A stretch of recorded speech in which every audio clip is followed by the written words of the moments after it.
Hi viewers, இன்றைக்கி நம்ம சேனலில் க்ரீமி கேரட் பாஸ்தா எப்படி செய்கிறதுன்னு பார்க்கலாம்.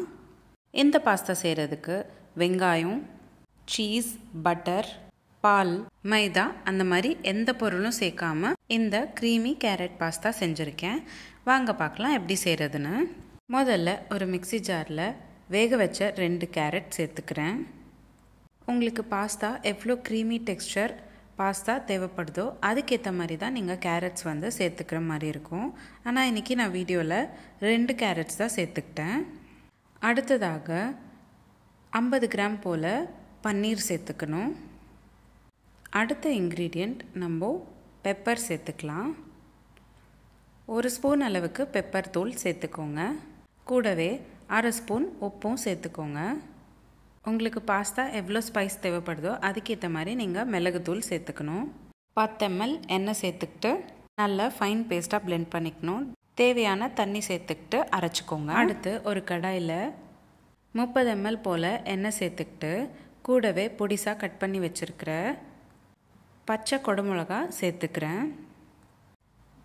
ஒரு மீடியம் சைஸ் குடமிளகா சேர்த்துக்கிறேன். 2 நிமிஷம் போல் நல்லா வதக்கிக்கணும். அடுத்ததாக 100 கிராம் பாஸ்தா வேக வச்சுக்கிட்டு அதுக்கப்புறமா சேர்த்துக்கிறேன். நீங்கள் எந்த ஷேப் பாஸ்தா எடுத்துக்கிட்டாலும் இந்த ரெசிபி செய்கிறதுக்கு நல்லதாக இருக்கும்.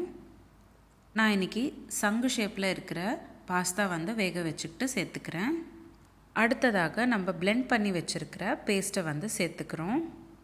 நல்லா கலந்து விட்டுட்டு 2 நிமிஷம் போல் நல்லா வேக வச்சுக்கணும். இந்த ரெசிபி பிரேக்ஃபாஸ்ட்க்கும் அதே சமயம் கிட்ஸ் லஞ்ச் பாக்ஸ்க்கும் ஒரு நல்ல ஆப்ஷனாக இருக்கும். கண்டிப்பாக ஒரு வாட்டி ட்ரை பண்ணி பாருங்கள். நம்ம சேனலில் இதே மாதிரி நிறைய பாஸ்தா ரெசிபீஸ் ஷேர் பண்ணியிருக்கேன். எல்லா வகையான பாஸ்தா ரெசிபீஸ் நான் உங்களுக்கு டிஸ்கிரிப்ஷன் பாக்ஸில் லிங்க் ஷேர் பண்ணுறேன். கண்டிப்பாக ட்ரை பண்ணி பாருங்கள். அதே மாதிரி நம்ம சேனலில் நிறைய வெரைட்டிஸான சீரீஸும் பண்ணியிருக்கேன். அதுக்கான லிங்க்ஸும் நான் டிஸ்கிரிப்ஷன் பாக்ஸில் உங்களுக்கு ஷேர் பண்ணுறேன். செக் பண்ணி பாருங்கள். அவ்வளோதான். வெறும் 15 நிமிஷத்தில் ஒரு ஹெல்த்தியான ஆப்ஷனில் க்ரீமி கேரட் பாஸ்தா ரெடி ஆயிடுச்சு. டெக்கரேஷன் பர்பஸ்க்காக நான் கொஞ்சமாக பூசணிக்காய் விதை அதாவது பம்கின் சீட்ஸும் சூரியகாந்தி விதை அதாவது சன்ஃப்ளவர் சீட்ஸும் இந்த 2 வகையான சீட்ஸும் நான் ஆட் பண்ணிக்கிறேன்.